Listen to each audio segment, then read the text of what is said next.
La agricultura, que en el siglo XVI se limitó a garantizar la subsistencia de los asentamientos coloniales y el consumo inmediato de los trabajadores en las minas, se convirtió a la postre en una empresa dinámica durante el siglo XVII, sustituyendo la minería como núcleo de la economía colombiana durante el siglo XVIII.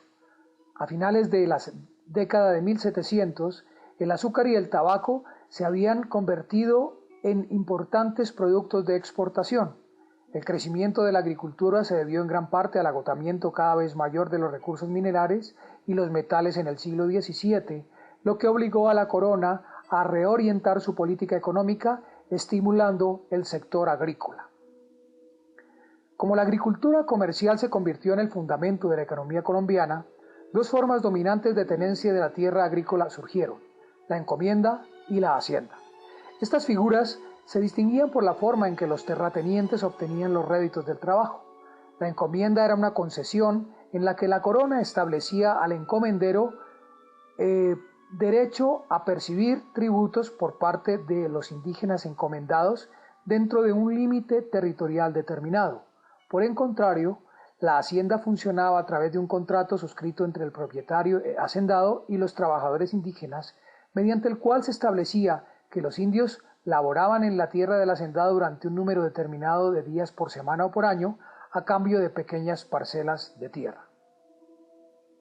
El encomendero, o destinatario de la encomienda, amplió sus privilegios para el control de facto de la tierra designada en su concesión.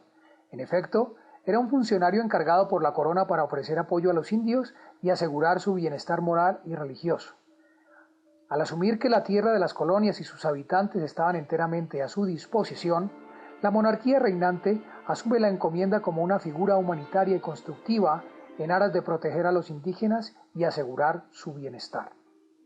Los encomenderos, sin embargo, apartándose del espíritu planteado por España sobre el verdadero alcance que debía tener esta figura, trataron de emplear a los indios para el logro de sus propios fines y para mantener sus tierras como propiedad hereditaria a perpetuidad.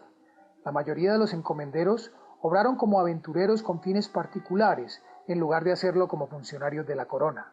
La distancia que separaba las encomiendas de los centros de decisión posibilitó a los encomenderos rebasar sus competencias y hacer lo que les viniera en gana en detrimento de lo estatuido por la corona. Bajo la influencia de figuras de la Iglesia como Bartolomé de las Casas, la corona promulgó en 1542 las nuevas leyes para la administración del Imperio Español en América. Diseñadas para eliminar los abusos relacionados con las encomiendas y mejorar el tratamiento general dado a los indios, las leyes promulgadas exhortaban a la aplicación estricta de la normativa existente, concediendo la libertad de los indios esclavizados y, en consecuencia, catalogándoles con el estatus de sujetos libres. Asimismo, la normativa condicionó la posesión de las encomiendas al buen trato que se diera a los indígenas, a que el tributo pagado por los indios que recibieran instrucción religiosa debía ser fijo y a que en ningún caso se tomaría a los indígenas para prestar servicios personales al encomendero, además de prohibir que los funcionarios públicos, congregaciones, hospitales y monasterios pudiesen poseer encomiendas. Disposiciones adicionales, especialmente redactadas para evitar los abusos de los encomenderos, prohibían el empleo de indios en las minas, que los encomenderos utilizaran a los indios para transportar cargas pesadas, congelaron la concesión futura de encomiendas, ordenaron la reducción del tamaño de las mismas y dispusieron la perpetuación hereditaria de ellas. Los encomenderos se opusieron a los intentos del gobierno real para hacer cumplir estas regulaciones, adoptando como fórmula la estrategia de obedecer pero no obrar. Los encomenderos, ante esta coyuntura, enviaron a representantes suyos a España buscando modificar las leyes, modificaciones que eventualmente la corona con el tiempo les concedió, aunque las tensiones entre la autoridad real y los colonos del Nuevo Mundo nunca fueron eliminadas completamente. La institución del sistema de trabajo empleado por la Hacienda y la Mita como política tuvo lugar durante el siglo XVI. Después de 1590, la corona comenzó a otorgar títulos de propiedad de la tierra a los colonos que pagaban por ellos, reservándose el derecho a utilizar mano de obra indígena en sus haciendas.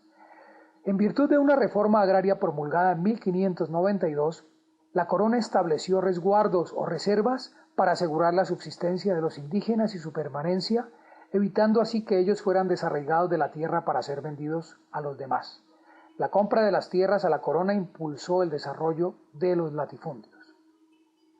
Los nuevos hacendados pronto entraron en conflicto con los encomenderos debido a la capacidad de estos últimos para monopolizar el trabajo de los indios. Las autoridades españolas instituyeron entonces la mita para resolver este conflicto.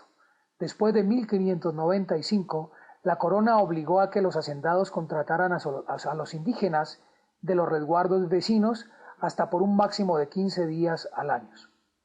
Los indios contratados para trabajar también fueron contratados por el trabajo como mineros en Antioquia, como ayudantes de navegación en el río Magdalena y como trabajadores industriales en muy pocos casos. A pesar de que se les consideraba libres por cuanto percibían un salario nominal, los terratenientes y los empresarios les impusieron cargas excesivas de trabajo al punto en que muchos de ellos se enfermaron gravemente o murieron, reduciéndose en consecuencia la población indígena de manera ostensible. Debido a que los indios que laboraban en estas tierras no podían sobrevivir a las duras condiciones de trabajo que les fue impuesta, la corona buscó una fuente alternativa de mano de obra barata a través del comercio de esclavos africanos. La corona, en consecuencia, vendió licencias a personas particulares, concediéndoles el derecho de importar esclavos, principalmente a través del puerto de Cartagena. Aunque la corona limitaba el otorgamiento de estas licencias a los comerciantes españoles, con el tiempo se abrió el comercio de esclavos a los extranjeros, ya que la demanda era superior a la oferta. La industria minera fue la primera actividad económica en contar con mano de obra esclava, al punto en que el siglo XVII había reemplazado la totalidad de los indígenas en las minas. La minería continuaba dependiendo de mano de obra esclava durante el siglo XVIII. A pesar del declive experimentado por la industria minera, la esclavitud continúa siendo la forma habitual de proveer mano de obra para el trabajo. A partir de la segunda mitad del siglo XVII y hasta el siglo XVIII, la agricultura de plantación aumentó en importancia y creció la demanda de mano de obra esclava en las plantaciones de azúcar y en las haciendas. Algunas actividades económicas de menor importancia se apoyaron en la utilización de esclavos, como las artesanías, los empleados domésticos y los ayudantes de navegación. Los esclavos no tenían ningún tipo de derecho o garantía real en el sistema colonial. La corona promulgó leyes para separar a los esclavos de los indios como estrategia para evitar que los dos grupos se unieran en contra de las clases española y criolla dominantes. Los esclavos, sin embargo, a menudo se rebelaron en virtud de sus condiciones de vida infrahumanas y muchos escaparon para formar los denominados palenques, pueblos de esclavos, libertos, en las montañas donde podían mantener sus costumbres ancestrales africanas. Estos palenques se separaron de la sociedad colonial y por lo tanto fueron los primeros pueblos que se liberaron de la autoridad española. El movimiento palenque fue más fuerte durante el siglo XVIII. Por esta época se produjo una crisis en la institución de la esclavitud en la mayoría de las colonias españolas. A finales de la década de 1700, el alto precio de los esclavos, junto con el incremento del sentimiento antiesclavista en las colonias, llevó a muchos a ver este sistema como una institución anacrónica. Sin embargo, no fue abolida sino hasta después de la independencia.